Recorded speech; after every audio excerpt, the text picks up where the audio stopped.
Students, welcome back to Ekta Commerce Classes. तो +1 की business studies में हम लोगों ने पार्टनरशिप स्टार्ट किया हुआ है, जिसके फीचर्स और टाइप्स ऑफ पार्टनर्स हम लोग कर चुके हैं। आज हम स्टार्ट करने जा रहे हैं ई valuation of partnership.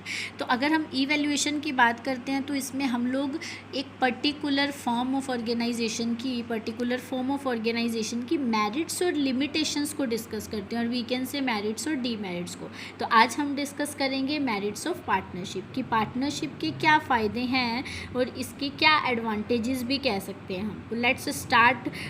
First merit of partnership, easy formation. देखो, पार्टनरशिप को बनाना कह रहे हैं बहुत इजी है। क्यों कहा गया ऐसा? क्योंकि इसके अंदर हम लोगों को लीगल फॉर्मेलिटीज़ की ज़रूरत नहीं पड़ती है पार्टनरशिप को एस्टेब्लिश करने के लिए। और हम लोगों ने पहले भी बोला, इसका जो इंडियन पार्टनरशिप एक्ट 1932 है, इसके अंदर रजिस्ट्रेशन कंपलसरी नहीं होती है अगर हम पार्टनरशिप स्टार्ट करना चाहते हैं। तो इसीलिए बोला there is no need to observe any legal formality for establishment of partnership.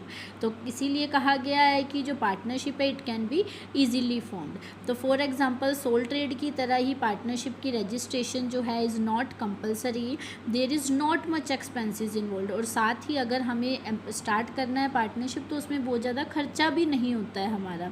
तो hence it can be easily formed. इसीलिए कहा जाता है कि एक पार्टनरशिप जो है it can be easily formed. तो this is one of the merit of partnership, और we can say one of the advantages of partnership. तो second one is balanced decision. Balanced decision का मतलब है कि अच्छा डिसीजन होता है पार्टनरशिप में, अच्छे डिसीजन की पॉसिबिलिटी रहती है। क्यों? जैसे सोल ट्रेड में एक ही पर्सन था, वो उसे डिसीजन लेना होता था तो अनबैलेंस्ड डिसीजन था, क्योंकि एक ही पर्सन हर चीज़ से रिलेटेड अच्छे डिसीजन नहीं ले सकता है और ना ही उसके अंदर इतनी कैपेबिलिटी होती है। पर अगर हम पार्टनरशिप की बात करते हैं तो it is a group of people, बहुत सारे लोगों का ग्रुप है और उन सभी लोगों में अलग अलग क्वालिटीज़ होती हैं, और जो भी डिसीज़न लिया जाता है वो आपस में पार्टनर्स कंसल्ट करके लेते हैं। तो इसीलिए बोला गया है कि पार्टनरशिप बिजनेस के अंदर जो डिसीजंस होते हैं वो दैट इज़ बैलेंस्ड डिसीजन, क्योंकि अलग अलग जो पार्टनर्स हैं जिनकी डिफरेंट क्वालिटीज़ हैं वो आपस में डिस्कस करके डिसीजन ले रहे हैं, तो दैट विल बी बेटर, तो वो ज़्यादा अच्छा डिसीजन होगा। So it is said that there is balanced decision in partnership. इसी तरह से जो नेक्स्ट मेरिट है that is more financial resources. देखो, सोल ट्रेड में क्या था, जो हमारा एक अकेला ओनर था उसके इतने ज़्यादा फाइनेंशियल रिसोर्सेज नहीं होते हैं खुद के भी, और ज़्यादा वो लोन भी नहीं ले सकता है। पर अगर पार्टनरशिप की बात करते हैं तो पार्टनरशिप के अंदर ये कुछ लोगों का ग्रुप है, बहुत सारे लोग, जितने भी पार्टनर्स हैं 4, 5, 6 या मिनिमम 2 भी हैं, तो उन लोगों की जब कैपिटल इकट्ठी होती है तो वो लार्ज कैपिटल बन सकती है। तो इसीलिए बोला कि फाइनेंशियल रिसोर्सेज यहाँ पर क्या होते हैं, ज़्यादा। अगर वो खुद की कैपिटल लगाते हैं, वो भी 2 लोगों की अगर मिलेगी तो वो एक से ज़्यादा होगी। सिमिलरली अगर पार्टनर्स ज़्यादा हैं तो उन सब की कैपिटल मिल जाती है।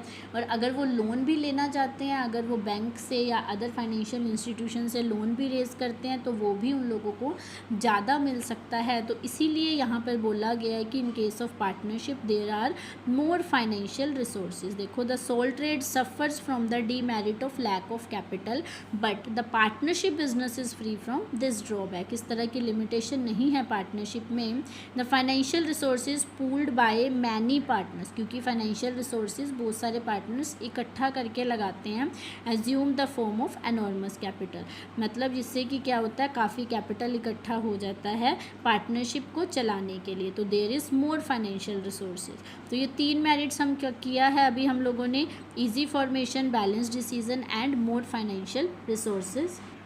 Now next one is division of risk. देखो, सोल ट्रेड के अंदर जितना भी लॉस होता था वो सब एक ही पर्सन को बियर करना पड़ता था, पर यहाँ पे क्या होता है, अगर लॉसेस होते हैं तो उसका बर्डन सिर्फ एक ही इंडिविजुअल पर नहीं पड़ता है, जितने भी पार्टनर्स हैं उन सब में वो डिवाइड हो जाता है। मतलब ये ज़्यादा यूज़फुल सिस्टम है। अगर हम लोगों को ज़्यादा रिस्क आ रहे हैं हमारे बिजनेस में तो उस सिचुएशन में पार्टनरशिप बेटर रहता है, बिकॉज यहाँ पर रिस्क एक अकेले पर्सन पर नहीं पड़ता है, काफ़ी सारे जितने पार्टनर्स हैं उनमें डिवाइड हो जाता है, मीन्स रिस्क इज़ डिवाइडेड। तो यहाँ पर ज़्यादा रिस्क फेस करने की कैपेबिलिटी रहती है। देखो, unlike the sole trade the entire burden in case of loss does not follow on any single individual, एक इंडिविजुअल पे नहीं पड़ता है, but it gets divided among many persons, कुछ लोगों में बढ़ जाता है। Hence this is useful system for business with greater risk. अगर मैं ऐसा बिजनेस करना चाहती हूँ जिसमें ज़्यादा रिस्क है तो वो यूज़फुल रहेगा, क्योंकि रिस्क तो डिवाइड हो जाएगा। जब चीज़ डिवाइड हो जाती है तो उसका बर्डन ज़्यादा फील नहीं होता है।